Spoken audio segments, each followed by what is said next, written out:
हम शुरू करने जा रहे हैं बायो एनर्जेटिक्स और हमारे बायोकेमिस्ट्री के जितने भी पाथवेज हैं उनका सीरीज़। ठीक है, सो बेसिकली हम लोग आज से बायो एनर्जेटिक्स या बायोकेमिस्ट्री शुरू करने जा रहे हैं, जो मेन पाथवेज हैं और जितने भी पाथवेज इसमें दिए हुए हैं उसका फुल नोट्स और कैसे हमें पढ़ना है और उसमें क्या क्या है, कौन कौन से क्वेश्चन आएंगे, इसमें मैंने PYQ भी डाले हुए हैं इससे रिलेटेड टॉपिक के। सो बेसिकली आज हम शुरू करेंगे या पढ़ेंगे ग्लाइकोलाइसिस। ठीक है, मेन कंटेंट वही है, बट हम शुरू करते हैं कि ग्लाइकोलाइसिस क्या होता है, कैसे होता है और कैसे शुरू होता है। सो प्लीज़ आप मेरे चैनल को सब्सक्राइब कीजिए और ऐसे ही पाथवेज की सीरीज़ आएंगी और आप उनको अच्छे से पढ़ सकते हैं। So now what is respiration. आप रेस्पिरेशन के बारे में क्या समझते हैं? रेस्पिरेशन मतलब क्या होता है, हम अगर कोई कॉम्प्लेक्स फूड खाते हैं उसको सिंपलर फॉर्म में टूट जाता है डाइजेस्टिव सिस्टम के थ्रू, डाइजेशन के थ्रू, एंड वो जो हमारे सेल में जाता है और उससे जो एनर्जी निकलती है, ठीक है, सो वो एनर्जीज़ जो होती हैं वो फर्दर हमारे डिफरेंट मेटाबॉलिक एक्टिविटीज़ में मदद करती हैं, जैसे मूवमेंट में, जनरेशन ऑफ इलेक्ट्रिक करेंट्स में, और मेनी और बहुत सारे प्रोसेसेस होते हैं हमारे बॉडी में जो इसमें एनर्जी की रिक्वायरमेंट होती है। ठीक है, सो रिस्पिरेशन वही है कि हमारे सेल को फ्री एनर्जी की ज़रूरत होती है। सो जो भी हम फूड लेते हैं वो कॉम्प्लेक्स होता है, उसको टूटता है glucose, fatty acid, amino acid, ये सब में, और वो जो सिंपल फूड आइटम या सिंपल फ्लिक्स जो सबस्ट्रेट रहते हैं उनको हम कैसे हमारी सेल यूटिलाइज़ करती है उस कंडीशन को देखेंगे, उससे हमारी एनर्जी कैसे निकलती है उस चीज़ को देखेंगे। सो रिस्पिरेशन में जो हमारी एनर्जी निकलती है उसमें हम लोग synthesis of cellular component, generation of electric current और मेनी अदर प्रोसेसेस हम उससे करते हैं। Cell requires free energy for oxidation of organic compound that reach into the potential energy, they either make organic compound. So क्या होता है, या तो सेल को जो है वो एनर्जी की ज़रूरत होती है, सो एनर्जी उसको कहाँ से मिलती है, ऑर्गेनिक कंपाउंड से मिलती है, या तो कोई सेल अपने लिए खुद से वो ऑर्गेनिक कंपाउंड बनाता है, जैसे फोटोसिंथेसिस में वो अपने प्लांट्स जो होते हैं वो खुद के लिए अपने फूड को प्रिपेयर करते हैं और वो खुद से अपने ऑर्गेनिक कंपाउंड को बनाते हैं, देन उसको यूटिलाइज कर लेते हैं। वो तो एक कंडीशन हो गई फोटोसिंथेसिस के लिए। Now to obtain energy from containing organic compound, और दूसरा पॉइंट ये होता है कि कभी कभी जो हम ह्यूमन बींग्स हैं या एनिमल्स होते हैं, ऑर्गेनिज्म होते हैं अलग, सो वो क्या करते हैं, वो फूड पे डिपेंडेंट रहते हैं या फिर वो दूसरे पे डिपेंडेंट रहते हैं, ऑर्गेनिक कंपाउंड या अपनी एनर्जी उसी से लेते हैं जो वो ऑलरेडी प्रिपेयर्ड रहता है। ठीक है, तो हम फूड लेते हैं, हमारे डाइट में जो भी हम लोग फूड लेते हैं वो क्या है, एक ऑर्गेनिक कंपाउंड है जिसमें एनर्जी है, और अब उस एनर्जी को हम कैसे यूटिलाइज करते हैं और हमारी सेल्स कैसे यूटिलाइज करती हैं ये मैटर करता है। सो दो कंडीशन यही होते हैं, या तो ऑर्गेनिक कंपाउंड खुद से बना लो, सो वो हम तो बना नहीं सकते, वो प्लांट्स बनाते हैं, और या तो ऑर्गेनिक कंपाउंड्स बने बनाए हैं उसमें एनर्जी है और हम उसको यूटिलाइज कर सकें जैसे हम करते हैं। ठीक है, it is a metabolic process in which free energy is release from oxidation of organic compound used in the formation of ATP। So basically हमारा मेन मोटो ही यही है कि हम ATP का फॉर्मेशन करें, एनर्जी बने और एनर्जी निकले, ताकि हमारे जो फर्दर एक्टिविटीज़ है वो हो सके। ऑक्सीडेशन भी दो तरीके के हो जाते हैं, कभी कभी पार्शियली ऑक्सीडेशन होता है और कभी कभी कंप्लीट ऑक्सीडेशन हो जाता है। ठीक है, तो कंप्लीट ऑक्सीडेशन में क्या होता है, ये जो कार्बोहाइड्रेट्स, जनरली हम एग्जांपल लेते हैं कार्बोहाइड्रेट्स का, सो कार्बोहाइड्रेट जो होता है वो प्रॉपर्ली ऑक्सीडाइज हो जाता है और एक पूरा carbon dioxide, water and energy मिलती है, उसको हम लोग कहते हैं कंप्लीट ऑक्सीडेशन। बट कभी कभी पार्शियल ऑक्सीडेशन भी होता है जिसमें पूरा का पूरा आउटकम हमें नहीं मिल पाता। ठीक है, लेकिन उसको भी हम ऑक्सीडेशन कहते ही हैं। ठीक है, तो ऑक्सीडेशन दो भाग में हो जाता है, कभी पूरा होता है कभी नहीं होता है। So complete oxidation and incomplete oxidation. Now respiration में भी oxygen dependent, aerobic respiration oxygen dependent होते हैं और एनारोबिक में ऑक्सीजन इंडिपेंडेंट होते हैं। सो रिस्पिरेशन के लिए जो इंपॉर्टेंट चीज़ है वो ऑक्सीजन है। हम लोग सांस लेते हैं और वो सांस लेते हैं हमारे एल्वियोलिस के थ्रू, हमारे बेसिक मोटो है कि हमारे टिश्यूज़ के पास जाती है वो ऑक्सीजन, और हमारा वहाँ सेलुलर रिस्पिरेशन होता है। सेलुलर रिस्पिरेशन में होता क्या है, जो हमने फूड या हमने ऑर्गेनिक कंपाउंड्स लिए थे उसको ये ऑक्सीजन फर्दर जाके ब्रेक डाउन करता है ताकि हमें एनर्जी मिल पाए। ठीक है, कभी कभी कहीं पे उस ऑक्सीजन से ही एनर्जी मिलता है और कभी कभी ऑक्सीजन की भी ज़रूरत नहीं होती और फिर भी हम एनर्जी को एक्सट्रैक्ट कर पाते हैं। राइट, सो रिस्पिरेशन दो तरीके से होता है, पहला है ऑक्सीजन डिपेंडेंट, जिसको हम लोग कहते हैं एरोबिक रिस्पिरेशन, जिसमें ऑक्सीजन ही रिक्वायर्ड होता है ताकि हम उस ऑर्गेनिक कंपाउंड को ब्रेक डाउन करके फ्री एनर्जी पा सके। लेकिन कभी कभी ऑक्सीजन की ज़रूरत नहीं होती है और कोई रिएक्शन ऐसा भी होता है जिसमें ऑक्सीजन इंडिपेंडेंट होता है, और उस तरीके के रेस्पिरेशन को हम लोग कहते हैं एनारोबिक रिस्पिरेशन, जैसे फर्मेंटेशन में भी एनारोबिक ही होता है। ठीक है, सो आज हम लोग जो पढ़ने जा रहे हैं वो सिर्फ है एनारोबिक रेस्पिरेशन के बारे में, ठीक है। एनारोबिक रेस्पिरेशन मतलब जिसमें हमें ऑक्सीजन की ज़रूरत है for utilization of free energy, और वो एनर्जी हम लोग लें और उसको हम लोग फर्दर अपने एक्टिविटीज़ में हमारे यूटिलाइज कर लें हमारी body. So anaerobic respiration molecular oxygen serves as terminal और final acceptor of electron. So इसमें क्या होता है, इसमें ऑक्सीजन जो होता है वही मेन रोल प्ले करता है, टर्मिनल, और यही जो है वो फाइनली इलेक्ट्रॉन को एक्सेप्ट कर लेता है, यानी ब्रेक डाउन होता है किसी भी चीज़ का, सो इलेक्ट्रॉन निकलेगा, सो उसको एक्सेप्ट कौन करता है, oxygen. In this mode of respiration complete oxidation of respiratory substrate occur and the end product form are primarily CO2 and O2। इस कंडीशन में जनरली क्या होता है कि एंड प्रोडक्ट जो होता है वो कार्बन डाइऑक्साइड, H2O और एनर्जी ही मिलता है ये एरोबिक रेस्पिरेशन में। जैसे कि अगर एक ग्लूकोज मॉलिक्यूल को ऑक्सीजन के प्रेजेंस में तोड़ेंगे तो ये हमें ये इसका आउटकम मिलेगा, ठीक है। Oxidation of glucose is exergonic process, it means it proceed with net release of free energy. इसमें जो है वो प्रॉपरली एक नेट एनर्जी मिलती है। जैसे अगर हम 1 मोल ग्लूकोज को तोड़ेंगे, यानी 180 ग्राम ग्लूकोज को तोड़ेंगे, तो हमें क्या क्या मिलेगा, हमें CO2 मिलेगा, H2O मिलेगा और एनर्जी मिलेगी। एनर्जी कितनी मिलेगी, 2870 किलो जूल, इतनी जो है वो हमें एनर्जी मिलेगी अगर हम 180 ग्राम ग्लूकोज को तोड़े या 1 मोल ग्लूकोज को ब्रेक डाउन करेंगे। और अराउंड 30 to 32 ATP मॉलिक्यूल्स भी मतलब मिलते हैं। आप इसको ऐसे ऐसे कर सकते हैं, या एनर्जी को डिफरेंट फॉर्म में बोल सकते हैं, या 2870 किलो जूल, या 686 के कैल्शियम एनर्जी को बोल सकते हैं, या 30 से 32 एनर्जी ATP मॉलिक्यूल मिलते हैं, ठीक है। Now enzyme catalysed reaction during aerobic respiration can be grouped into 3 major processes. So basically हमारे जो भी एरोबिक रेस्पिरेशन होते हैं in the presence of oxygen, जिसमें फाइनली ऑक्सीजन जो होता है वो एक्सेप्टर होता है इलेक्ट्रॉन का, वो तीन ऐसे पाथवेज में होते हैं जिसमें कहते हैं ग्लाइकोलाइसिस, सिट्रिक एसिड साइकिल और ऑक्सीडेटिव फॉस्फोराइजेशन। सो अगर आपसे कोई पूछे कि एरोबिक रेस्पिरेशन में कौन कौन से पाथवेज चलते हैं, तो आप बोलेंगे ग्लाइकोलाइसिस, सिट्रिक एसिड साइकिल और ऑक्सीडेटिव फॉस्फोराइलेशन। ये तीनों जो है वो एरोबिक रेस्पिरेशन के अंदर ही हमें पढ़ना है, और हमें ये जो भी साइकिल है वो ऑक्सीजन के प्रेजेंस में ही होता है। सो ग्लाइकोलाइसिस जो होते हैं वो साइटोसोल ऑफ लिविंग सेल्स में होती है। दोनों प्रोकैरियोट और यूकैरियोट सेल में जो भी ग्लाइकोलाइसिस का प्रोसेस होता है वो साइटोसोल में होता है। सिट्रिक एसिड साइकिल और क्रेब्स साइकिल जो होती है वो प्रोकैरियोट्स में साइटोसोल में होती है, और यूकैरियोट्स में जो होती है वो माइटोकॉन्ड्रिया के मैट्रिक्स में होती है, ठीक है। सो ये बेसिक डिफरेंस पूछ सकते हैं कि प्रोकैरियोट और यूकैरियोटिक सेल्स में एरोबिक रेस्पिरेशन में glycolysis, citric acid and oxidative phosphorylation कहाँ कहाँ होता है। सो अगर आपसे पूछे कि ऑक्सीडेटिव फॉस्फोराइलेशन यूकैरियोट्स में कहाँ होता है, तो बोलेंगे इनर में माइटोकॉन्ड्रियल मैट्रिक्स में, प्रोकैरियोट्स में प्लाज्मा मेम्ब्रेन में, ठीक है। सो ये आपको याद कर लेना है क्योंकि ये ऐसा जनरल क्वेश्चन पूछा जा सकता है, ठीक है। सो हमारा ये डिफरेंस हो गया यूकैरियोट प्रोकैरियोट, जिसमें एरोबिक रेस्पिरेशन होता है और वो कहाँ कहाँ होता है उसके साइड्स हैं। Now talking about the glycolysis, ठीक है।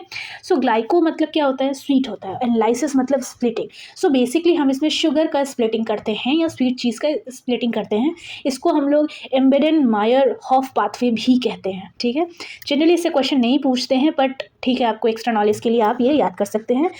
In this process 1 mole glucose यानी 180 ग्राम ग्लूकोज को पार्शियली ऑक्सीडाइज किया जाता है, यानी यहाँ कंप्लीट ऑक्सीडेशन नहीं होता। कंप्लीट ऑक्सीडेशन में क्या होगा, CO2 H2O प्लस एनर्जी बनेगी, बट यहाँ पे प्रॉपर पार्शियल ऑक्सीडेशन होता है, कंप्लीट ऑक्सीडेशन नहीं होता। सो आप एक चीज़ यहाँ याद रख सकते हैं, यहाँ पे पार्शियल ऑक्सीडेशन होता है into 2 moles of pyruvate.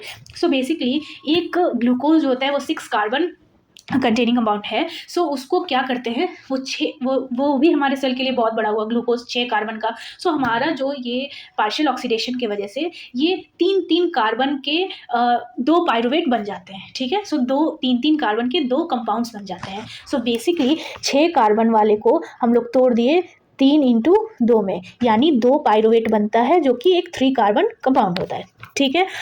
In the series of enzyme catalyse reaction, और इन सब के लिए बहुत सारे एंजाइम्स का यूज़ करना पड़ता है इस प्रोसेस को करने के लिए। ग्लाइकोलाइसिस जो होती है वो प्रोकैरियोट्स और यूकैरियोट्स बोथ में जो है वो साइटोसेल्स ऑफ द सेल में होती है। It is a unique pathway that occurs in both aerobic और एनारोबिक कंडीशन। ये एक यूनिक पाथवे है जो कि बोथ एरोबिक कंडीशन और एनारोबिक कंडीशन दोनों ही केस में होती है। सो ग्लाइकोलाइसिस के लिए ऑक्सीजन की ज़रूरत, ऑक्सीजन डिपेंडेंट भी है कुछ पार्ट, और कुछ जो है वो ऑक्सीजन इंडिपेंडेंट भी है, ठीक है। Does not required molecular oxygen, तो जनरली ये ऑक्सीजन इंडिपेंडेंट ही होता है। ये जो है वो बोथ एनारोबिक और एरोबिक दोनों ही कंडीशन में हो सकता है, और जनरली ये जो है वो मॉलिक्यूलर ऑक्सीजन को रिक्वायर नहीं करता। There are 2 phases of glycolysis. So glycolysis जो होती है वो एक लंबा 10 स्टेप प्रोसेस है, जिसमें कुछ नहीं होता, एक सिंपल ग्लूकोज मॉलिक्यूल जो कि 6 कार्बन का है उसको 3 के 2 भाग में डिवाइड कर दिया जाता है, यानी 2 पाइरुवेट बना दिया जाता है। इसमें 2 फेजेस होते हैं, एक होता है प्रिपरेटरी फेजेस और दूसरा होता है पे ऑफ फेजेस। बेसिकली इसके 10 स्टेप हैं ग्लाइकोलाइसिस के, इसको हमें पढ़ना है, एंड ये बेसिक की पॉइंट्स है जो आपको याद करना है, ठीक है।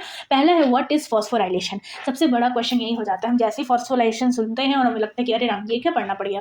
सो ये बहुत ईजी है, chemical process of adding phosphate group to organic compound.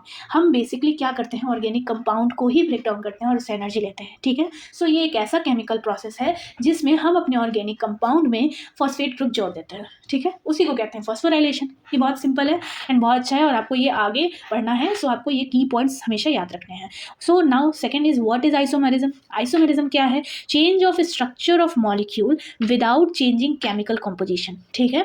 सो हम बिना किसी केमिकल कॉम्पोजिशन के चेंज किए हुए, बस हम उसके स्ट्रक्चर को मॉडिफाई कर दिए बट उसके केमिकल कॉम्पोजिशन में कुछ छेड़छाड़ नहीं किए, उसको कहते हैं हम आइसोमेरिज्म।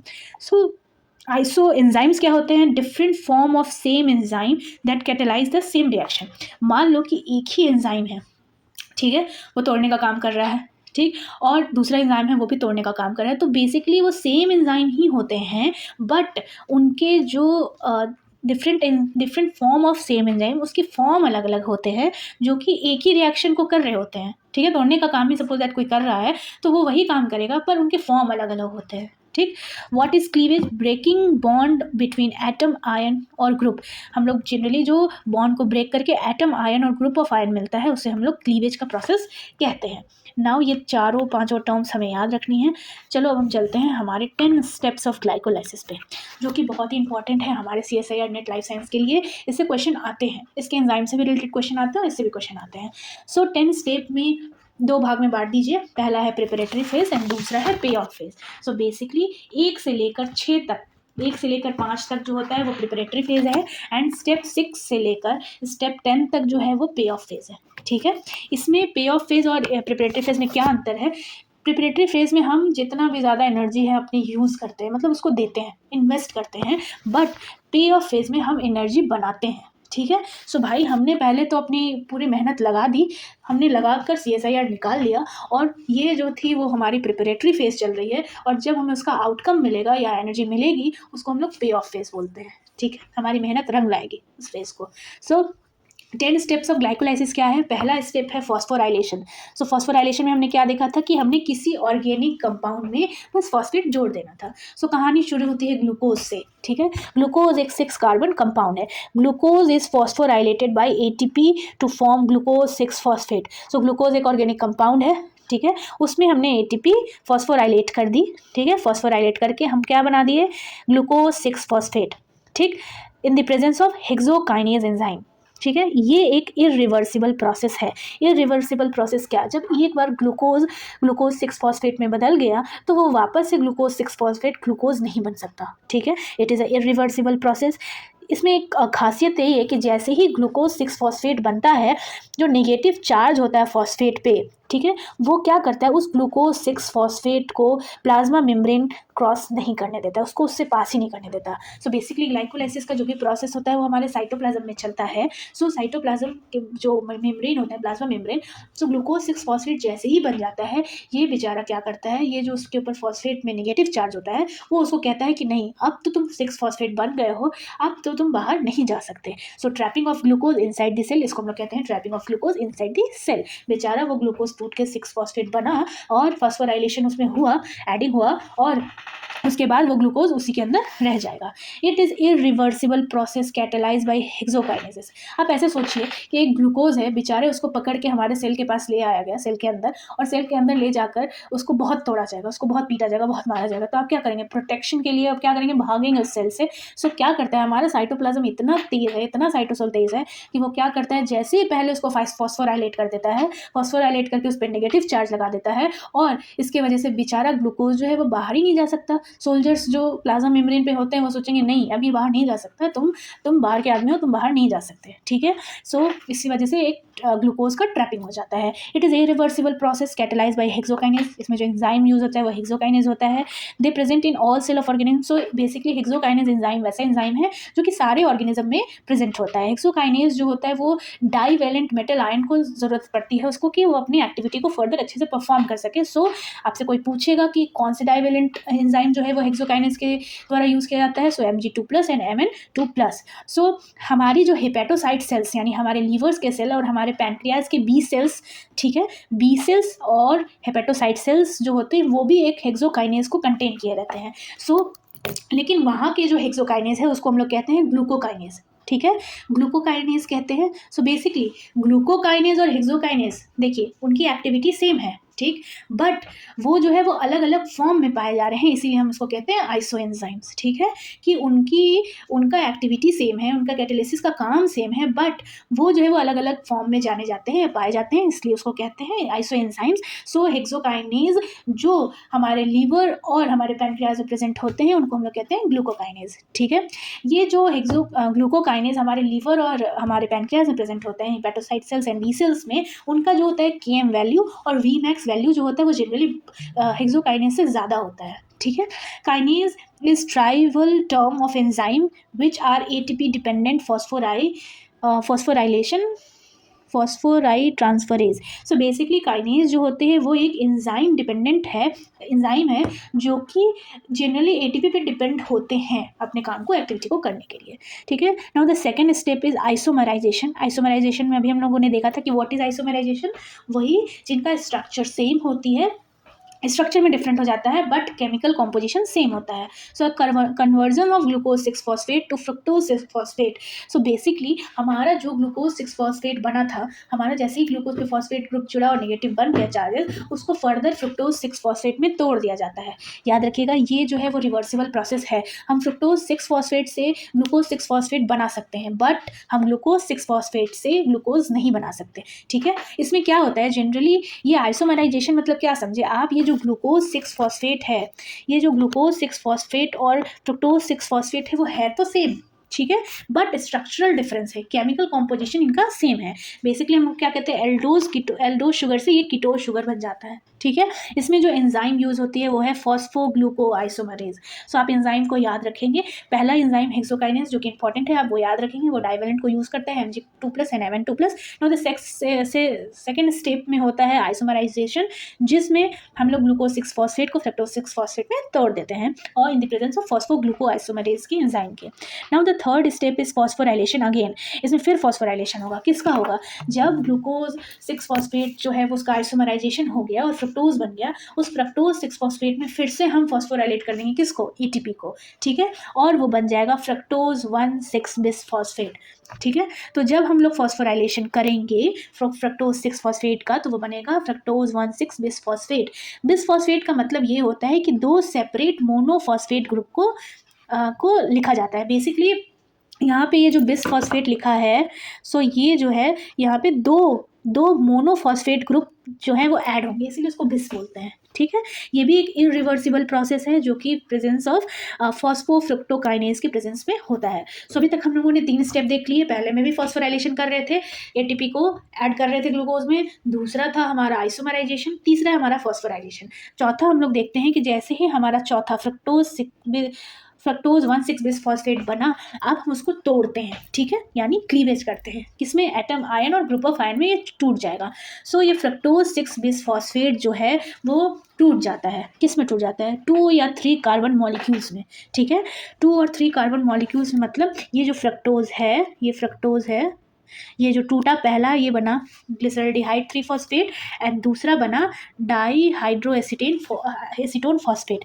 सो हमारा क्या हुआ, ग्लूकोज जो है वो टूटा और टूटते टूटते फोर्थ स्टेप में बना क्या, ग्लिसरल्डिहाइड 3 फॉस्फेट जिसको G3P कहते हैं एंड डाईहाइड्रोएसीटोन फॉस्फेट जिसको हम DHAP कहते हैं, ठीक है, ये बना और ये जो है in the presence of aldolase के एंजाइम के वजह से हुआ। सो आप यहाँ पे एक की पॉइंट याद रखिए कि ये जो ग्लिसरॉल्डिहाइड 3 फॉस्फेट है, ये जो है वो फर्दर इरिवर्सिबल है, ये रिवर्सिबल नहीं है ये, ठीक है, फर्दर किसी और फॉर्म में नहीं बदलेगा। लेकिन ये जो है हमारा डाईहाइड्रोएसीटोन फॉस्फेट, ये जो है वो फर्दर रिवर्सिबली अलग दूसरे फॉर्म में चेंज हो जाता है। तो हम क्या करेंगे कि हम ये दो अलग अलग चीज़ को क्यों रखेंगे अपने साथ, ठीक है। हमारा ग्लूकोज सोचेगा कि भाई जब मैं टूट ही रहा हूँ तो मेरे दो अलग अलग हिस्से क्यों हूँ, या दो अलग अलग टाइप के इंसान क्यों बनूँ मैं। सो वो क्या करेगा, वो बोलेगा कि भाई तुम डाईहाइड्रोएसीटोन फॉस्फेट को मेरे जैसा यानी ग्लिसरॉल्डिहाइड 3 फॉस्फेट को में ही बना दो, ठीक है। सो इन सिक्स्थ स्टेप में हम लोग क्या करते हैं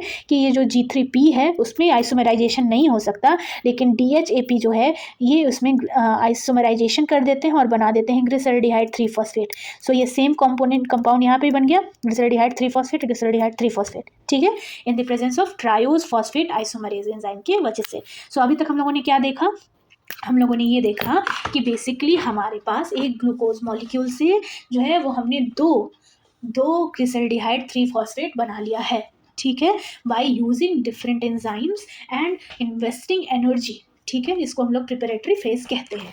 now talking about the pay of phase, अब तो ग्लूकोज बोला कि देखो भाई मैं तो अब दो ग्लिसरॉल्डिहाइड 3 फॉस्फेट में टूट गया हूँ, अब बस अब बहुत हो गया, मैंने अपनी जितनी एनर्जी थी उसको इन्वेस्ट कर दी, अब तुम उसके लिए मुझे पे ऑफ करो, जब तक तुम नहीं करोगे तब तक मैं काम नहीं करूँगा। सो अब क्या आया, पे ऑफ फेज। सो अब पे ऑफ फेज में क्या होगा, तो साइटोप्लाज्म के सेल जो है, सेल के साइटोप्लाज्म ने बात मान ली और उन्हें बोला कि ठीक है तुम दो ग्लिसरॉल्डिहाइड 3 फॉस्फेट हो, हम तुमको एक और तोड़ने का मौका देते हैं और हम एनर्जी को कोशिश करते हैं कि वो एनर्जी जो तुम्हें मिले, तो हमें मिलेगी 2,1,3 बिस फॉस्फोग्लिसरेट, ठीक है।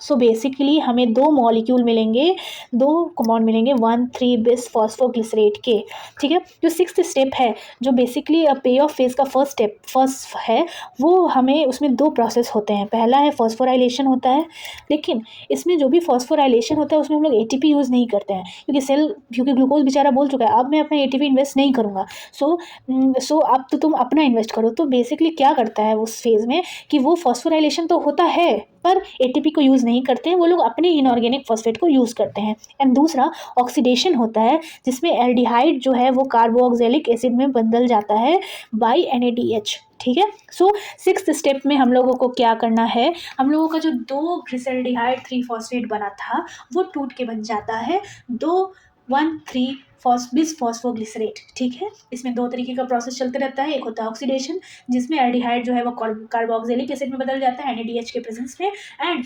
और फॉस्फोराइलेशन तो होता है लेकिन ATP यूज़ नहीं होता, उसमें इनऑर्गेनिक कंपाउंड को यूज़ किया जाता है। और इसमें जो एंजाइम जो रोल प्ले करते हैं वो हैं ग्लिसरॉल्डिहाइड 3 फॉस्फेट डिहाइड्रोजिनेज, ठीक है। सो ये अभी तक बात हो गई हमारे सिक्स्थ स्टेप की। चलो मेन बात करते हैं हमारे 7th स्टेप की, जो कि थोड़ा इंपॉर्टेंट है। एंड यहाँ पे हाई एनर्जी फॉस्फेट ग्रुप जो होता है वो ट्रांसफ़र कर दिया जाता है, ठीक है, किसको, 1,3 बिस फॉस्फोग्लिसरेट को, ठीक है। क्योंकि बेचारा ग्लूकोज पहले ही बोल चुका है मैं अपनी एनर्जी नहीं लगाऊंगा, तुमको लगाना हो तो लगाओ। तो बेचारे सेल के पास क्या है, इनऑर्गेनिक एनर्जी प्रेजेंट है, सो वो क्या करता है, इनऑर्गेनिक ही एनर्जी लगाता है, लेकिन हाई एनर्जी फॉस्फेट को जोड़ता है और ADP बनता है, ठीक है। नाउ फॉस्फोग्लिसरेट काइनेज के प्रेजेंस में, सो ये रिएक्शन जो भी चलती रहती है वो फॉस्फोग्लिसरेट काइनेज के प्रेजेंस में ATP formation to as a substrate level phosphorylation. So ATP का फॉर्मेशन होता है but as a substrate level phosphorylation में। सो ये टर्म इंपॉर्टेंट है, अगर आपसे कोई पूछे कि सबस्ट्रेट लेवल फॉस्फोराइलेशन कौन से स्टेप में होता है तो आप बोलेंगे 7th नंबर स्टेप, यानी पे ऑफ फेज के 7th नंबर स्टेज में पे ऑफ फेज में होता है, ठीक है। In case of substrate level phosphorylation synthesis of ATP GTP occurs by direct transfer of phosphoryl group from high energy substrate to ADP और GDP। सो substrate level phosphorylation में यही होता है कि ATP और GTP का सिंथेसिस होता है और डायरेक्ट ट्रांसफर कर दिया जाता है फॉस्फोराइल ग्रुप को हाई एनर्जी सबस्ट्रेट से टू ADP एंड GDP में। इसमें एक अलग पाथवे चलता है, that is erythrocyte possess a unique glycolytic bypass pathway. So basically इस केस में ये होता है कि हमारा जो इरेथ्रोसाइट्स है सेल, वो क्या करता है, उसके पास एक यूनिक ग्लाइकोलाइटिक बाईपास पाथवे होता है और जो कि बेसिकली रेगुलेशन ऑफ 2,3 बिस फॉस्फोग्लिसरेट के लेवल को डिक्रीज कर देता है और हीमोग्लोबिन की एफिनिटी को भी डिक्रीज कर देता है। बेसिकली ये अलग से एक बाईपास की तरह काम करता है सिंथेसिस एंड रेगुलेशन ऑफ 2,3 बिस फॉस्फोग्लिसरेट के लिए, ठीक है, जिसकी वजह से हीमोग्लोबिन की जो है एफिनिटी कम हो जाती है। सो ये उतना ज़्यादा इंपॉर्टेंट नहीं था, बट येस आपको ये चीज़ याद रखना है कि सबस्ट्रेट लेवल फॉस्फोराइलेशन जो है वो 7th नंबर स्टेप में होता है। नाउ 8th नंबर स्टेप में क्या होता है, the remaining phosphoester linkage is three phosphoglycerate which has relatively low free energy of hydrolysis sorry. So in this case ester remaining जो फॉस्फेट एस्टर लिंकेज था three phosphoglycerate का, वो रिलेटिवली लो फ्री एनर्जी में hydrolysis करता है। सो 3 कार्बन जो है वो 2 के बनते हैं, 2 कार्बन एंड फॉर्म्स, ठीक है। सो ये अलग सा चीज़ होता है। सो 9th नंबर स्टेप में क्या होता है, रिमूवल ऑफ वाटर फ्रॉम 2-फॉस्फोग्लिसरेट। सो यहाँ पे आपने देखा कि 3-फॉस्फोग्लिसरेट जो है ये 3 कार्बन वाला है, ये टूट के किस में बन गया, 2-फॉस्फोग्लिसरेट में बन गया, 2 कार्बन वाला। नाउ अब इसमें जो भी वाटर और जो भी होंगे उसको हम लोग रिमूव करते हैं, ठीक है, रिमूव करेंगे। सो रिमूवल हमारा क्या होता है, हमारा एक ग्लूकोज तोड़ते हैं तो वाटर भी मिलता है, कार्बन डाइऑक्साइड भी मिलता है, एनर्जी भी मिलता है। सो तो हमें क्या होगा, removal of water from two phosphoglycerate and create high level energy enol phosphate linkage. So जैसे ही वहाँ पे वाटर रिमूव होता है तो वहाँ पे एक इनॉल फॉस्फेट लिंकेज होता है, ठीक है, वो इनॉल फॉस्फेट लिंकेज होता है in the presence of aldose enzyme, ठीक है। और 10th नंबर जो होता है वो इरिवर्सिबल प्रोसेस है, जिसमें जिसमें क्या होता है कि हमारा जो भी वाटर रिमूव होने के बाद जो इनॉल बना था, हमारे इनॉल फॉस्फेट लिंकेज हुआ था, उसमें 2-फॉस्फो इनॉल पायरोवेट जो है वो चेंज होता है और बनाता है 2 पायरोवेट, ठीक है। So irreversible transfer of phosphoryl group from phospho enol pyruvate to ADP, and ये जो होता है पायरोवेट काइनेज के प्रेजेंस में होता है। इसको भी जो है वो K+Mg2+ NAMN2+ एंजाइम को ज़रूरत पड़ती है डाइवेलेंस मेटल आयन की, ताकि ये काम कर सके। सो ये भी एक इरिवर्सिबल प्रोसेस होता है। सो जब हम देखेंगे कि जब हमारा पायरुवेट बन गया, जब पायरुवेट हमने पा लिया, यानी एक ग्लूकोज मॉलिक्यूल जो 6 कार्बन का था वो टूट के 2-3 कार्बन के पायरुवेट्स बन गए। सो अगर कहीं पायरुवेट का वापस से कन्वर्जन ना हो जाए तो यहाँ पे भी इसके पहले जो पायरुवेट बनने के पहले का जो स्टेप है वो इरिवर्सिबल होता है, यानी वो रिवर्सिबल नहीं होता है, और जिसकी वजह से पायरुवेट जो बना है वो फर्दर जो है वो रिवर्सिबल ना हो जाए, ठीक है। सो ये था एक टोटल प्रोसेस जो हमने 10 स्टेप देखे हैं। अब देखिए मैं आपको यहाँ से इस ग्राफ से समझाती हूँ। सो हमारे पास 2 फेज़ है, प्रिपरेटरी फेज़ जिसको एनर्जी इन्वेस्टमेंट फेज़ कहते हैं, और पे ऑफ फेज़ जिसको एनर्जी जनरेशन फेज़ कहते हैं। सो एक ग्लूकोज जो कि 6 कार्बन का था वो टूट के और आइसोमराइज होकर क्या बनता है, 2 पायरुवेट 3 कार्बन के, ठीक है। अब इसमें देखेंगे कि पहले ये बना फर्स्ट स्टेप जो था वो इरिवर्सिबल था, ग्लूकोज 6-फॉस्फेट बना एक्सोकाइनेज के प्रेजेंस में, जिसमें मेटल आयंस को इसने यूज़ किया था। नाउ 6-फॉस्फेट जो है इसमें आइसोमराइजेशन हुआ और बना फ्रुक्टोज 6-फॉस्फेट, जो कि प्रेजेंस ऑफ फॉस्फोग्लूको आइसोमरेज के फॉर्म में। नाउ फर्दर इसमें फॉस्फोराइलेशन हुआ, देख रहे हैं आप, एटीपी जो है वो टूट के बन रहा है, एडीपी हो रहा है, यहाँ पे एक फॉस्फेट जुड़ेगा, सो फॉस्फेट 1,6-बिसफॉस्फेट बना। फिर ये जो है वो फर्दर ये ब्रेक डाउन हुआ और बना ग्लिसरल्डिहाइड 3-फॉस्फेट एंड डाइएसीटोन, जो 5th स्टेप में बना। इसमें क्लीवेज मतलब ये जो एक फ्रुक्टोज 1,6-बिसफॉस्फेट था वो टूटा 2 फॉर्म में, ग्लिसरल्डिहाइड 3-फॉस्फेट और डाइएसीटोन फॉस्फेट में, जो कि हमारा ग्लूकोज सोचेगा, बोलेगा कि भाई मेरे एक ही जैसा 2 आदमी को रखो, मेरे सेम मैं भाई जुड़वा रहूँगा। सो जुड़वा रहने के लिए क्या किया, ये बोला है डाइहाइड्रोएसीटोन फॉस्फेट को कि तुम ग्लिसरल्डिहाइड 3-फॉस्फेट में बदल जाओ, क्योंकि ग्लिसरल्डिहाइड 3-फॉस्फेट बोला भाई मैं तो नहीं बदलूंगा, तुम मेरे जैसे बदल दो, मैं अच्छा आदमी हूँ। तो ये बदल गया और ये 2 ग्लिसरल्डिहाइड 3-फॉस्फेट हुआ। अब यहाँ आप सोच रहे होंगे कि ये 2 ग्लिसरल्डिहाइड 3-फॉस्फेट क्यों हुआ, एक ये और ये एक दूसरा, ये दोनों मिलकर आया वापस से, और यहाँ पे इसका फर्दर जो है वो रिएक्शन चलते रहा। अब आप देख रहे हैं यहाँ पे NADH+ यूज़ हो रहा है, क्यों, क्योंकि हमारा जो भी है हमने बोल दिया था कि नहीं, अब हम अपने एनर्जी को यूज़ नहीं करेंगे, अब तुम अपने इनऑर्गेनिक कंपाउंड को यूज़ करो। सो बेसिकली ये अपने उस इनऑर्गेनिक कंपाउंड को यूज़ करने लगा, और जो है वो हम लोग फर्दर टूटते रिवर्सिबल, ये देख रहे हैं आप, ये लास्ट प्रोसेस देखिए, ये जो 2-फॉस्फो इनॉल पायरुवेट बना है वो उसके बाद ये इरिवर्सिबल प्रोसेस है, ताकि 2 pyruvates of 3 carbon not get reversible by into two phospho phenol pyruvate, क्योंकि इसके ऊपर का सारा रिएक्शंस जो है ऊपर का आप देख रहे होंगे पे ऑफ फेज में, वो रिवर्सिबल है, ठीक है। बट हमें ये जो है वो इरिवर्सिबल ही रखना चाहिए, ताकि ये जो है वो फर्दर ब्रेक डाउन नहीं हो पाए। So this is all about the glycolysis process, the further step. So आपको ये अच्छे से याद रखना होगा। नाउ एक इम्पॉर्टेंट चीज़ है, that is regulation of glycolysis. So एक से ले फर्स्ट 7 स्टेप जो होता है ग्लाइकोलाइसिस का, वो ऑर्गेनाइज होता है हमारे साइटोप्लाज्मिक ऑर्गेनेल्स के द्वारा, जिसको हम लोग कहते हैं ग्लाइकोसोम्स। ठीक है, ये इंपॉर्टेंट पॉइंट दिया हुआ था तो मैंने आपको बता दिया। सो रेगुलेशन कैसे होता है, हमारे 3 ग्लाइकोलाइटिक रिएक्शंस होते हैं जो कि इरिवर्सिबल होते हैं। ठीक है, पहला यही है, पहला वाला जो कि है हेक्सोकाइनेज वाला। ठीक है, दूसरा है फॉस्फोफ्रक्टोज वाला। ठीक है, जो कि ये वाला है फॉस्फोफ्रक्टोज वाला, and the third one is ये वाला। ठीक है, सो ये 3 ही रिएक्शन ऐसा क्यों है जो कि इरिवर्सिबल है। ठीक है, इरिवर्सिबल होने के पीछे भी प्रोसेस और रेगुलेशन चलते रहता है। यही 3 एंजाइम ही जो है वो ऐसा एक्टिविटी क्यों कर सकता है, क्योंकि इसके लिए भी कहीं ना कहीं कोई ना कोई इनहिबिटर होगा। सो हमारे सेल्स को, हमारे साइटोप्लाज्म को पता है कि हमें कहाँ कहाँ इनहिबिटर भेजना है, सो वो उसको भेजते हैं या उसको एक्टिवेट करने के लिए कुछ करते हैं। सो बेसिकली ये 3 एंजाइम्स इंपॉर्टेंट हैं, hexokinase, phosphofructokinase and pyruvate kinase, जो कि इरिवर्सिबल एक्शन शो करते हैं।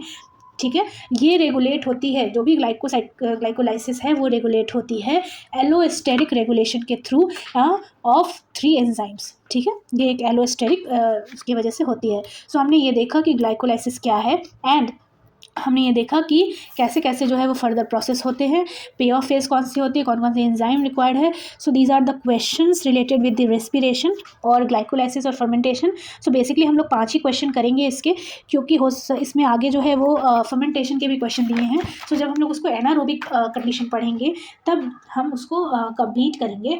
बाकी अभी जो है हम बस वो पढ़ रहे हैं, रेस्पिरेशन का ही क्वेश्चन सॉल्व करेंगे। तो पहला क्वेश्चन है ग्लूकोकाइनेज। ठीक है, glucokinase is characterised by which of the following statement. ठीक है, it has much higher Michael's constant for glucose and glucose than hexokinase. ठीक है, and it phosphorylate most hexose. It is an allosteric enzyme. It is found in most cell. ठीक है, सो आपको मैंने जब glucokinase और हेक्सोकाइनेज के बारे में बताया था तो मैंने उस पर एक पॉइंट लिखा था कि इसका जो होता है वो Km और Vmax वैल्यू जो होता है वो ज़्यादा होता है। सो इसका आंसर होगा फर्स्ट वन, ताकि क्योंकि ये जो है इसका माइकल्स मेंटस जो कांस्टेंट है वो जो है वो हेक्सोकाइनेज से ज़्यादा होता है, यही इसका आंसर सही है। ये फॉस्फोराइलेट करता है मोस्ट हेक्सोज, नहीं। ये एलोस्टेरिक एंजाइम है, नहीं। हमारे पास 3 एलोस्टेरिक एंजाइम्स हैं जो हमने भी पढ़ा है। ठीक है, ये एलोस्टेरिक एंजाइम्स नहीं है। ये ग्लूकोकाइनेज जो होता है वो कहाँ प्रेजेंट होता है, हमारे हेपेटोसाइट सेल्स एंड पैनक्रियाज के बी सेल्स में। So now second question is glucose 6 phosphate inhibit which of the following enzyme. So glucose 6 phosphate जो है वो इनमें से कौन से एंजाइम को इनहिबिट करते हैं। सो ग्लूकोकाइनेज नहीं, hexokinase yes, and phosphorylase kinase नहीं। सो ग्लूकोज 6 फॉस्फेट को inhibits which of the following enzyme. So it is hexokinase. Hexokinase के एंजाइम को ये इनहिबिट करते हैं। If 32P label inorganic phosphate were introduced to RBC undergoing glycolysis, then which of the following glycolytic intermediate would be radiolabeled? सो हमने 7th number step में देखा था कि हमारे आरबीसी के पास एक एक्स्ट्रा बाईपास ग्लाइकोलाइटिक पाथवेज होती है। सो वो जो है वो किसको, जो हम अपने 7th स्टेप को जब देखेंगे तो 7th स्टेप से हमें ये समझ में आएगा कि हमने जो है वो 1,3-bis फॉस्फोग्लिसरेट जो भी बनाया था उसी कंडीशन पे जो है वो हमारे ये प्रोसेस रहता है। ठीक है, आरबीसी का बाईपास ग्लाइकोलाइटिक प्रोसेस रहता है। So the answer is 1,3-bis phosphoglycerate. ठीक है, फ्रुक्टोज 1,6 फॉस्फेट में ऐसा आरबीसी का कोई ग्लाइकोलाइटिक पाथवेज नहीं है। सो आप ऐसे याद कर सकते हैं कि हमने जो 7th स्टेप में पढ़ा था उसके पास एरिथ्रोसाइट्स के पास एक स्पेशल बाईपास है, और वो क्या करता है, एफिनिटी को कम कर देता है, हमारे हीमोग्लोबिन की एफिनिटी को कम कर देता है। Now question number 4, that phosphofructokinase is characterised by which of the following statement. Now the answer is, so हम लोग देखते हैं कि कौन कौन सा है। It is a major regulatory enzyme in glycolysis. ठीक है, हाँ है ये। फिर हम लोग देखते हैं ATP is substrate of the enzyme. ठीक है, ये भी है। And ATP is negative modulator of the enzyme, and as is citrate is positive modulator of enzyme. So हम लोगों को इनमें से देखना है कि कौन सा स्टेटमेंट जो है वो सही है फॉस्फोफ्रुक्टोकाइनेज के लिए। ठीक है। So the answer is C. इसमें से PQR जो है वो सही है। ये जो है वो मेजर रेगुलेटरी एंजाइम है ग्लाइकोलाइसिस का, हमारे रेगुलेशन में बहुत इंपॉर्टेंट रोल प्ले करता है। अभी मैंने 3 एंजाइम्स बताए थे आपको, इसी पे ज़्यादा क्वेश्चन आता है। सो आप रेगुलेशन को अच्छे से करेंगे तभी आपको जो है वो क्लियर हो जाएगा। नाउ ये जो है वो ATP सबस्ट्रेट ऑफ एंजाइम्स है, yes, and ATP is a negative modulator of enzymes, तो यस, तो सो ये फॉस्फोकाइनेज के ये डिफरेंट कैरेक्टरिस्टिक्स है। आप इसको एक अलग से पॉइंट पे नोट भी कर लीजिएगा अपने नोट्स में। Now 5th number question is conversion of glucose to glucose 6 phosphate G6P requires ATP, yet critical ill patient are given glucose solution intravenously instead of G6P. The reason for not giving G6P is directly. सो क्या है ये question, ये बोल रहा है कि हम लोग जानते हैं कन्वर्जन होता है ग्लूकोज का ग्लूकोज 6 फॉस्फेट में, ठीक है। सो हमें तो पता है हम अगर कोई इंसान बीमार हो तो हम क्या कर सकते हैं, उसको हम उसको ग्लूकोज 6 फॉस्फेट क्यों नहीं चढ़ाते हैं, हम लोग ग्लूकोज ही क्यों उसको लगाते हैं। सो इसका आंसर यही है, for glucose 6 phosphate is formed after the phosphorylation of glucose within the cells, right? And for transport of glucose there are transport protein of plasma membrane, ठीक है। The glucose 6 phosphate cannot enter into the cell directly due to the absence of its transport protein of the membrane, hence glucose 6 phosphate is not given intravenously. So क्या होता है कि glucose जो है वो पहले फॉस्फोराइलेट होता है ATP के थ्रू हमारे जो सेल्स में प्रेजेंट होते हैं, ठीक है, और हर का एक ट्रांसपोर्टर ऑफ ग्लूकोज जो है वो हमारे प्लाज्मा मेम्ब्रेन में प्रेजेंट होता है। सो हम उसको डायरेक्टली नहीं दे सकते, किसी चीज़ को जो ऑर्गेनिकली काम कर रहा है हम उसमें इंटरफेयर नहीं कर सकते, इसीलिए हम लोग ग्लूकोज देते हैं instead of glucose 6 phosphate, and the answer is cell can not take up G6P, ठीक है। हम लोग डायरेक्ट G6P को यूटिलाइज हमारी सेल नहीं कर पाएगी। Now the 6th question is given below the 4 enzymatic reaction involve in glycolysis in which of the following step ATP generate. So कौन से में हमारा ATP जनरेट होता है। सो ATP जनरेट होता है फॉस्फोफिनॉल पायरुवेट टू पायरुवेट बनने के प्रोसेस पे हमारा ATP जनरेट होता है। Now which of the following enzyme of the glycolysis catalyse a reaction that is essential non reversible. So कौन सा एंजाइम है, फॉस्फोफ्रक्टोकाइनेज, ठीक है। बाकी ये सब जो है उसमें रिवर्सिबल चलता है, बट ये जो है वो इरिवर्सिबल होता है। So the following some statement regarding glycolysis, कौन कौन से स्टेटमेंट जो है वो सही हैं। तो glycolysis is not regulated by pyruvate kinase. So glycolysis जो है वो नॉट रेगुलेटेड बाय, गलत, ये तो सही है, जो पायरुवेट काइनेज से ये रेगुलेट नहीं होते हैं, ठीक है। इसके लिए हमें क्या क्या चाहिए, हेक्सोकाइनेज और हमारा फॉस्फोफ्रक्टोकाइनेज। सो बेसिकली ये हमें चूज़ करना है कि इसमें से गलत कौन है, ठीक है, इनकरेक्ट स्टेटमेंट को चूज़ करना है। सो यस, पायरुवेट काइनेज जो होता है वो हमारे रेगुलेटरी एंजाइम्स हैं, जो हमने 3 एंजाइम बताए हैं, hexokinase, phosphofructokinase and pyruvate kinase are the 3 enzymes which are plays important role in the regulation of glycolysis. So yes, the first one is correct, and the second one is lactate can be an end product of glycolysis. नहीं, lactate नहीं होता है, pyruvate होता है। Glycolysis can not functional aerobically. So yes, ये भी सही, ये भी गलत है। Functional can not be functional anaerobically, नहीं, ग्लाइकोलाइसिस में जो होता है वो हमारा एरोबिक और एनारोबिक दोनों प्रोसेस चलता है। इनफैक्ट ये मॉलिकुलर ऑक्सीजन को यूटिलाइज नहीं करता है। सो ये भी गलत है, ठीक है। So answer is D. And 4th वाला हम पढ़ लेते हैं, in erythrocyte the first site of glycolysis of ATP generation can be bypass. सही है, ये सही है, तो हम लोगों को चूज़ ही वही करना था जो कि इनकरेक्ट हो, ठीक है। नाउ एक और क्वेश्चन देख लेते हैं। In anaerobic glycolysis 2 mole of inorganic phosphate are used per mole glucose consumed. Which of the following enzyme catalyse the uptake of inorganic phosphate.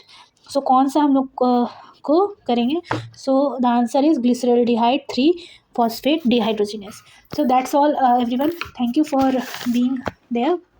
और आप मेरे चैनल को ऐसे सब्सक्राइब कीजिए, हर डे जो है वो हम PYQ प्लस हमारे अलग अलग पाथवेज को कंप्लीट करेंगे। थैंक यू, प्लीज़ आप मेरे चैनल से सब्सक्राइब कीजिए। Bye, have a nice day.